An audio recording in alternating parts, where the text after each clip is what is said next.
Hi, welcome back to uncoverfraud.com.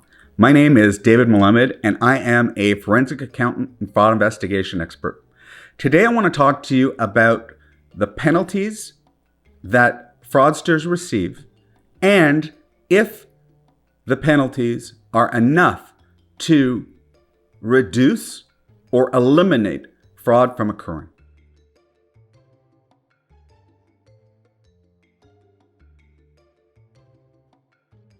Now, this is a bit of a rant for me, so I apologize. Before I begin, please subscribe below and like the video, ring that bell or set that bell so you know when my videos come out. But what I want to talk about is when I look at the newspaper and I see the headlines of individuals sentenced to jail time, my problem is that the majority of the time the sentences aren't long enough, and what you're reading about is really the tip of the iceberg. And if you went down on the iceberg, which obviously is underwater, you would be surprised at the size of fraud that actually occurs out there. According to the Association of Certified Fraud Examiners, who do a fraud study every 2 years, they say that on average, a company loses 5% of their revenue to fraud, meaning that fraud is an epidemic that affects most companies, if not all. The question is, how much of revenue, what percentage, or why is it tolerated? Now, I've done some investigations, or at least triage of the investigation, where the company knew that $1 million was taken, and the company knew the individual who took the money, but felt that their reputation was so important they could not go after the individual nor make an insurance claim and swept it under the carpet.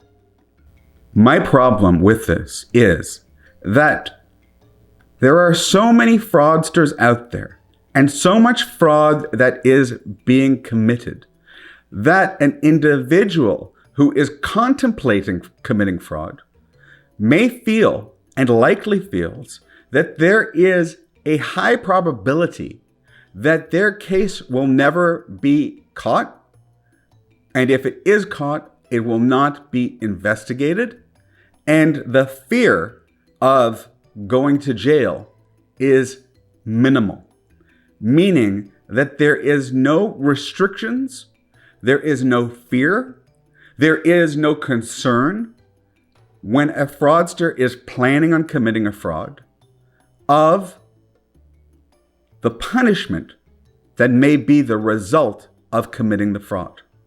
Now, are we sending a message to people out there working for businesses or people who understand the vulnerability of companies that fraud is acceptable? No.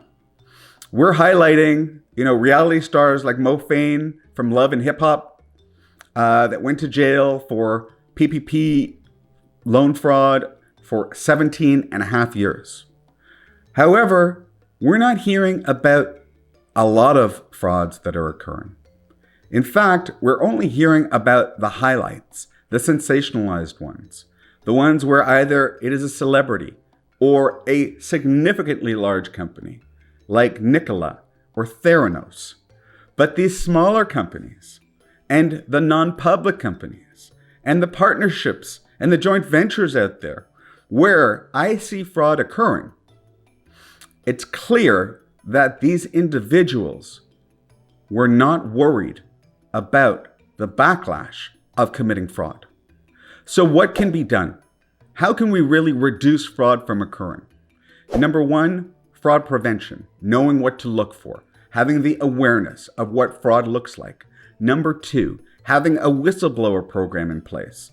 If you suspect fraud, there has to be a channel of communication open to employees where they do not have to fear retaliation. And just to give you some statistics, whistleblower hotlines, they identify over 50% of frauds that occur, whereas an audit, 2 to 3%. So there is a lot of confusion when we do use audited financial statements and suddenly a fraud comes up, why the auditors wouldn't have found the fraud. And by the way, number two, in terms of identifying a fraud is by mistake. An employee just stumbled on it. Now, we've got to do everything we can to deter fraud from occurring. Not just for the economy, but for us as individual investors, and to ensure that our businesses, organizations, and companies maintain the integrity that they need to continue. Again, my name is David Malamed, and I am a forensic accountant and fraud investigation expert. To find out more about me and the services we offer, please visit uncoverfraud.com. If you like this video, which I hope you did, please subscribe, like it below, and even set that bell so you'll know when my new videos come out. And they usually come out about once to twice a week. Until next time, be well, take care, and God bless.